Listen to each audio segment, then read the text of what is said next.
Je suis heureux d'être ici pour pouvoir partager la parole avec vous, et en particulier un texte que nous avons redécouvert dans le groupe de maison à Amiens Sud, et nous étions émerveillés devant ce texte. Peu après, c'est Lynn qui l'a partagé au cours du culte, et dimanche dernier, c'est Chloé qui a cité une partie de ce texte. Donc on voit que c'est vraiment un texte qui a interpellé. Et je m'étais dit, vraiment, c'est un texte qui mérite qu'on le regarde un peu de plus près. Alors, le thème, donc, la joie du salut.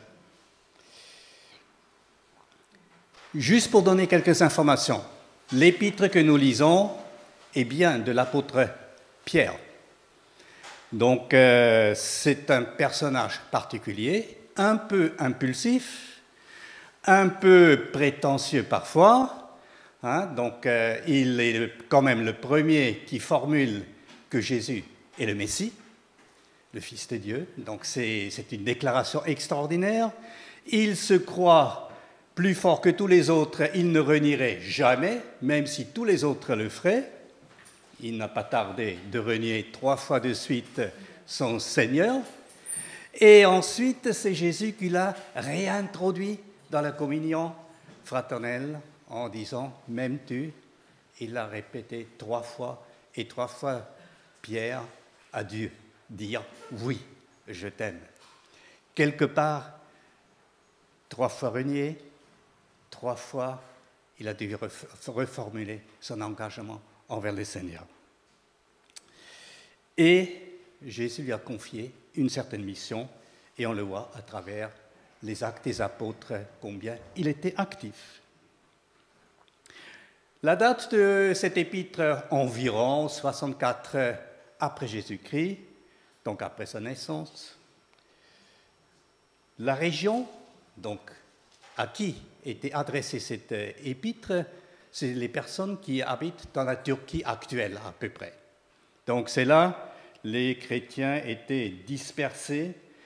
Certains pensent que ça s'adresse particulièrement aux Juifs, mais on n'en est pas aussi sûr que ça.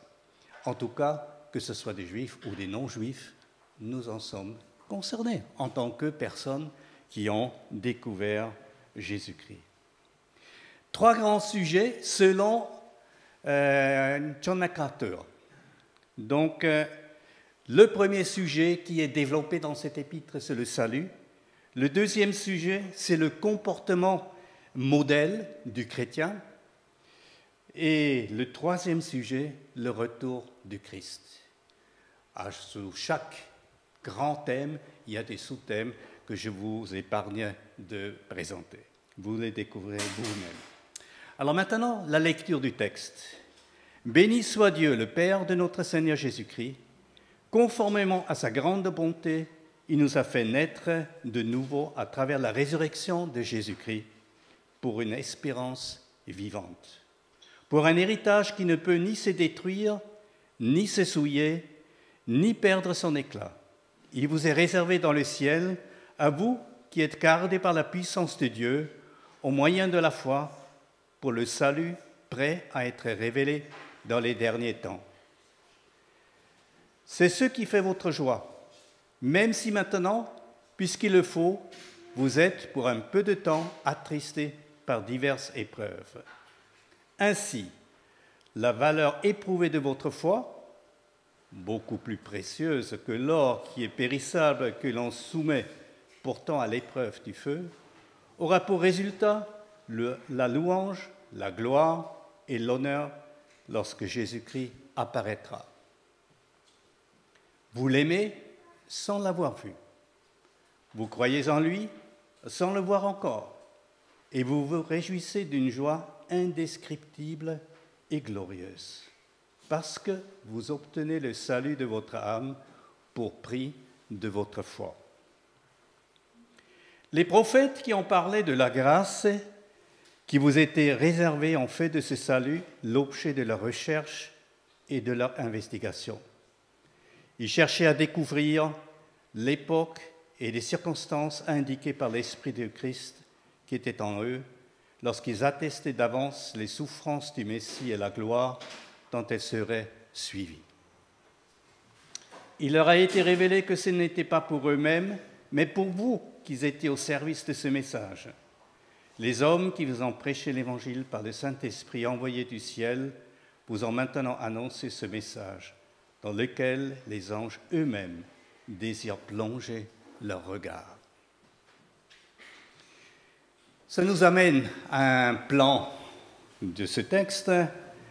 Un premier, l'adoration. Le deuxième point, le salut par Dieu. Et la joie dans l'épreuve. Le quatrième point, la joie du salut. Et hors de ce plan, en quelque sorte, c'est le fondement solide de notre foi. Et c'est par ce dernier que je vais commencer. Je relis les textes. Les prophètes qui ont parlé de la grâce qui vous était réservée ont fait de ce salut l'objet de leur recherche et de leur investigation. Ils cherchaient à découvrir l'époque des circonstances indiquées par l'Esprit de Christ qui était en eux, lorsqu'ils attestaient d'avance les souffrances du Messie et la gloire dont elles seraient suivies. Il leur a été révélé que ce n'était pas pour eux-mêmes, mais pour vous, qu'ils étaient au service de ce message. L'Ancien Testament, inspiré par le Saint-Esprit, pointe vers Jésus-Christ, vers le Messie. Et quelque part, les écrivains de l'époque ont bien compris qu'il y a des choses qui se passent à l'avenir et pas au présent. On leur a en quelque sorte mis l'eau à la bouche. Ils ont eu le parfum du bon repas en quelque sorte, mais ils n'ont jamais vu. C'est comme quand parfois vous passez dans la rue, vous voyez quelqu'un qui fait la cuisine, vous voyez la ventilation qui tourne, et c'est votre estomac qui se met en route. Les bonnes odeurs. Ici, les prophètes ont eu les bonnes odeurs de cet évangile qui était annoncé, qui n'était pas encore tout à fait compréhensible. Ils auraient aimé le goûter, ils ont fait leurs investigations, mais ils ont bien compris, ce n'est pas encore pour nous. C'est un projet d'avenir. Dans le verset 12, le texte continue. Les hommes qui vous ont prêché l'Évangile, on fait donc un bond important, maintenant on est dans le Nouveau Testament. Les hommes qui vous ont prêché l'Évangile par le Saint-Esprit envoyé du ciel vous ont maintenant annoncé ce message dans lequel les anges eux-mêmes désirent plonger leur regard. Les apôtres annoncent l'accomplissement de l'annonce du Messie en Jésus. Dans l'Ancien Testament, les révélations au sujet du Messie n'étaient pas toujours aussi claires et évidentes que cela. Il fallait donc avoir la personne elle-même qui était présente. Et lorsque Jésus était sur terre, lorsqu'il a annoncé l'Évangile à son sujet, les apôtres n'étaient pas en mesure de comprendre. Il fallait la résurrection de Jésus-Christ, les explications, en quelque sorte, une école biblique privée. Allez, mes chers amis, je vous ouvre les yeux. Regardez ces textes qui parlent de moi. Et là, c'est comme des écailles qui tombent dans leurs yeux. Ils saisissent. Waouh! Dès la première page jusqu'à la dernière page de l'Ancien Testament, on parle de Jésus. Et c'est comme un puzzle dont les morceaux étaient éparpillés dans les différents textes. Jésus les a réunis dans un tableau magnifique qui montrait Jésus-Christ et le Messie, le libérateur pour Israël et pour le monde entier. Ce que nous pouvons donc dire, c'est que le Nouveau Testament repose sur l'Ancien Testament. C'est comme s'il était poussé sur les terreaux de l'Ancien Testament. Il est indissociablement lié à ces textes de l'Ancien Testament. Et c'est pourquoi nous avons un fondement absolument solide. Notre foi ne repose pas sur des impressions, sur des sentiments, sur des vagues spéculations, sur un bon gourou. elle repose sur l'annonce de la parole qui s'est accomplie, qui est vérifiable, et nous pouvons donc être sûrs ce que nous avons en Jésus-Christ est absolument la vérité, sans le moindre doute. Sans le moindre doute. Tout ce que je rencontre dans ce monde est toujours accompagné d'un certain doute.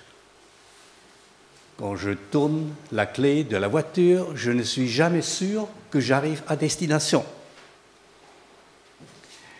Quand je fais un repas, je ne suis jamais sûr de ne pas être perturbé et oublier le repas sur le feu et de sentir le charbon dans la maison.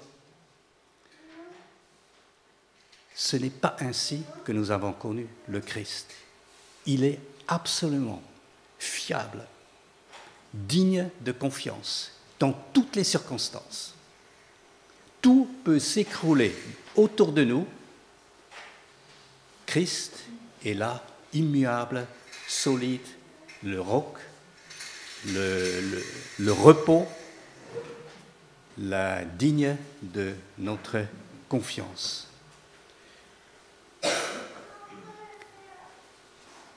Maintenant, commençons avec le début du texte. Béni soit Dieu, le Père de notre Seigneur Jésus-Christ. On commence donc avec l'adoration dans ce texte. Béni soit Dieu est une expression qu'on retrouve assez souvent dans l'Ancien Testament. Donc, c'est habituel pour un juif de lever la voix et de dire « Béni soit Dieu, béni soit Yahvé, béni soit Elohim, béni soit le Dieu d'Israël, celui qui s'est manifesté dans notre vie. »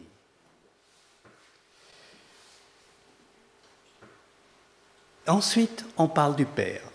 Béni soit Dieu, le Père de notre Seigneur Jésus-Christ, ou béni soit le Dieu et le Père de notre Seigneur Jésus-Christ, ça dépend un petit peu des traductions. Ce qui est intéressant, on associe à Dieu l'image du Père.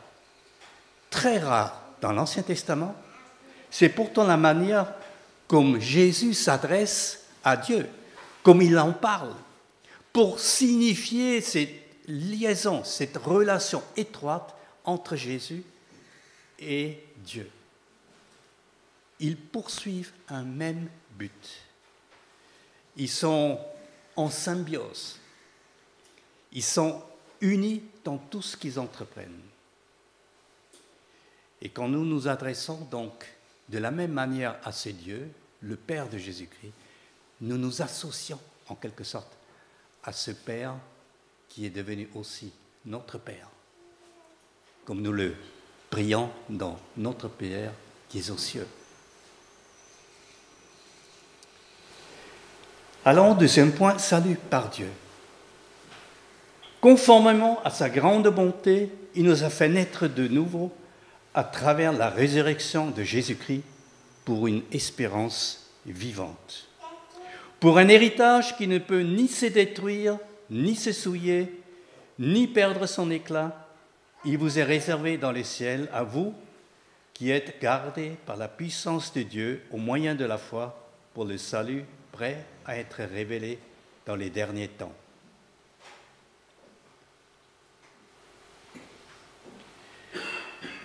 Lorsque nous avons rencontré Jésus, il ne nous a pas simplement rapiécés, il n'a pas simplement mis un sparadrap sur nos bobos. Le texte dit, il nous a fait naître de nouveau. Il a fait de nous une nouvelle création. Pas simplement réparer, refaire quelque chose entièrement nouvel. C'est extraordinaire de le savoir. Avoir cette nouvelle naissance, c'est être sûr que ce n'est pas un produit de notre imagination, de notre religiosité, mais que c'est généré par Dieu lui-même, par Jésus-Christ. Et c'est ainsi, je peux avoir une pleine confiance dans cet acte de transformation, de nouvelle naissance. J'appartiens à Dieu. J'appartiens au Christ. Et qu'est-ce que ça veut dire, cette nouvelle naissance, ou qu'est-ce qu'elle nous apporte? Une espérance vivante. Notre espérance n'est pas un espoir vague, demain probablement, c'est une ferme assurance que les choses qui ont été promises s'accomplissent. C'est un héritage inaltérable au ciel. Quand vous avez dans l'Ancien Testament la question de l'héritage, d'une part, c'est Dieu qui a pris Israël comme son héritage. Il lui appartient. De la même manière, le chrétien appartient à Dieu. Il est son héritage. Mais Israël aussi a reçu un héritage, la promesse de la présence de Dieu au milieu de son peuple, la promesse d'être un peuple royal, de serviteurs, de prêtres, donc le statut, et la promesse d'une terre qui est paradisiaque. Et de la même manière, le chrétien a une promesse pour un paradis, une terre, un lieu où il habite dans la présence de Dieu. Et même en avant-goût, nous avons déjà la présence du Saint-Esprit dans notre vie. Et nous avons cette promesse d'être un peuple royal, de serviteurs, de prêtres, qui sont là pour le service de Dieu, que nous accomplissons partiellement sur cette terre déjà. Donc, cet héritage est réservé pour ceux qui sont gardés par la puissance de Dieu. C'est encore une de ces phrases qui nous dit, cher ami, tu as certes des bonnes intentions, un petit peu comme Pierre, mais sous la pression, parfois on lâche et on n'est pas à la hauteur. Dieu merci, je te préserve, je te garde. C'est une assurance extraordinaire pour nous. Par le moyen de la foi que Dieu génère lui-même dans notre vie. Et notre nouvelle naissance est donc le salut qui nous sera apporté, prêt à être révélé dans les derniers temps. Donc comprenez bien, en lisant la Bible, vous avez souvent l'expression « salut » où il était sauvé. Sauvé d'une part d'une maladie, sauvé d'une part des démons, ce sont les récits autour de la personne de Jésus-Christ, mais vous avez aussi le salut pour passer de la mort à la vie, donc ça veut dire d'être né de nouveau. Et vous avez encore une autre expression du salut qui veut dire l'accomplissement lorsque je serai transformé dans l'image du Christ, ce qui est prévu pour l'avenir. Donc quelque chose, un programme extraordinaire. Nous avons le salut, nous aurons le salut. Deux choses, une assurance pour l'une, une affirmation future, sûre et certaine qui nous attend. Troisième point, la joie dans l'épreuve. C'est ce qui fait votre joie, même si maintenant, puisqu'il le faut, vous êtes pour un peu de temps attristés par diverses épreuves. Ainsi, la valeur éprouvée de votre foi, beaucoup plus précieuse que l'or qui est périssable et que l'on soumet pourtant à l'épreuve du feu, aura pour résultat la louange, la gloire et l'honneur lorsque Jésus-Christ apparaîtra. Quelle est la raison de notre joie? Vous avez obtenu quelque chose de nouveau, vous avez trouvé la maison de votre rêve, vous êtes dans la joie, au moins au départ, jusqu'au premier dégât que vous découvrez quelque part sur le vernis. Vous avez la joie quand vous réussissez un examen, excellent. Quand vous êtes dans la vie professionnelle, vous peinez parfois malgré le succès de vos examens. Donc, dans ce monde, il y a beaucoup de joies qui sont éphémères, qui durent un temps, parfois juste quelques secondes, parfois peut-être même des années. Ici, on parle d'une joie qui n'est pas ancrée dans quelque chose d'éphémère, quelque chose d'instable. La raison de notre foi, de notre joie, c'est l'espérance, l'héritage, le salut à venir. Même si attristé par diverses épreuves, voyez, si je me concentre, si je garde à l'esprit tout ce qui est sûr, qui est ferme, qui est immuable, j'ai une joie qui est présente parce qu'elle repose sur quelque chose de solide. Tandis que la tristesse, elle est liée aux choses éphémères. Et elle ne pèse donc pas de la même manière. C'est pourquoi vous voyez des personnes qui sont dans des situations catastrophiques, qui pleurent et, on peut presque dire, qui rient en même temps. Vous voyez des personnes avec une sérénité où vous êtes étonné, mais comment est-ce qu'il arrive dans de telles situations à être sereines? Tout simplement parce qu'ils ont le bon regard. Fixer le regard sur ce que le Christ leur a acquis une fois pour toutes. C'est immuable. Ce n'est pas quelque chose que l'on peut perdre. Toute notre richesse, toute notre santé, toutes nos relations, on peut les perdre d'un jour à l'autre. Pas le Christ. Il est solide, fidèle. Notre salut en Christ résiste à toute épreuve.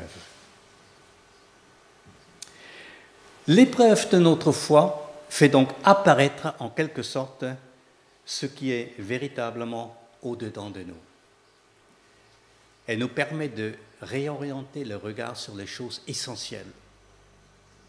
Vous avez dans Jacques, au début de l'épître, une louange qui dit que nous devrions être heureux dans les souffrances. Et parfois même, on dit, nous devrions nous réjouir d'être dignes de souffrir pour le Christ. Ça nous paraît un petit peu fort quand même. Qui aime souffrir? Et pourtant, à travers toutes ces circonstances, notre foi est affinée parce que nous apprenons sur quoi notre regard doit véritablement être dirigé. Pour que nous puissions dans n'importe quelle situation tenir bon par la grâce qui est en Jésus-Christ. L'épreuve de notre foi produit, dit le texte, la louange, la gloire et l'honneur. On n'est pas tout à fait sûr, au moins entre les traducteurs, à qui cela s'adresse. Pour certaines personnes, ils pensent, lorsque Dieu regarde tout ce qu'il a fait avec l'être humain, ces êtres humains sont dignes de louange, de gloire et d'honneur parce que Dieu a accompli quelque chose de grandiose dans la vie de personnes qui en étaient totalement incapables. D'autres pensent, oh, c'est peut-être pas tout à fait ainsi qu'il faut comprendre. Et ils diraient, à travers tout le salut, toutes ces choses qui se sont accomplies à travers des personnes faibles qui sont devenues des êtres sauvés, renouvelés, parfaits par la grâce de Jésus-Christ, ce Dieu qui s'est tellement manifesté, il est digne de louange, de gloire et d'honneur. Je préfère garder les deux interprétations, ça me plaît super bien, être le sujet du plaisir de Dieu et trouver mon plaisir en Dieu qui s'est manifesté d'une manière extraordinaire dans ma vie. Voyez donc, l'épreuve, certes, est dans notre esprit détestable, en tout cas on n'aime certainement pas, en tout cas pas moi, mais il y a une issue parce que mon regard, mon attachement au Seigneur peut, dans ces circonstances, grandir, être affermi. si je garde mon regard fixé sur Christ, sur Dieu, sur ce qu'ils ont fait pour nous.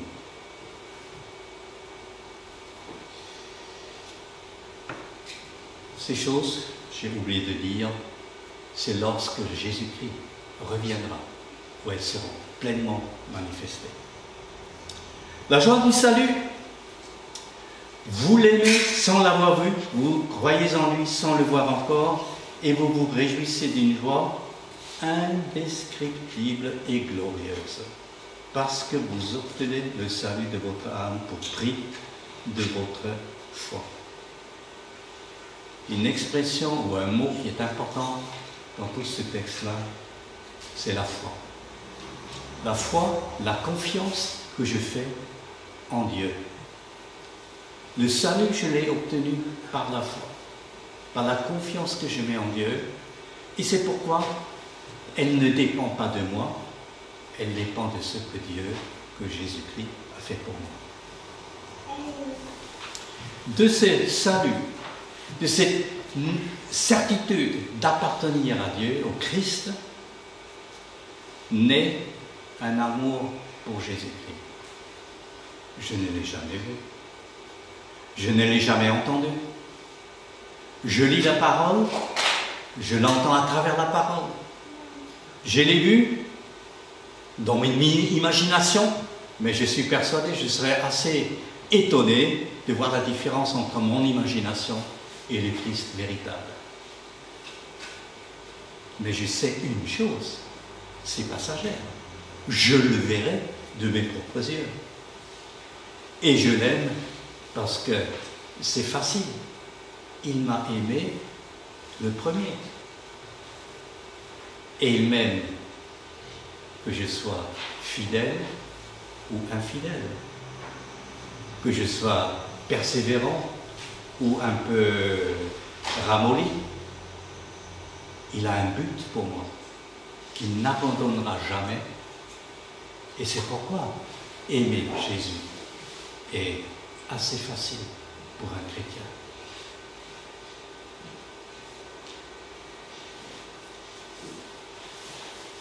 Il faudrait peut-être quand même ajouter dans l'évangile selon Jean, chapitre 14, on insiste sur le fait, si vous aimez Dieu, vous le manifesterez par votre obéissance. Donc, soyons certains, l'amour dont on parle ici, ce n'est pas simplement un sentiment où vous avez, ça vous fourmille dans le ventre et votre cœur s'emballe et toutes ces choses-là. Non, il s'agit d'un amour qui répond par une obéissance à son Dieu, à Jésus-Christ.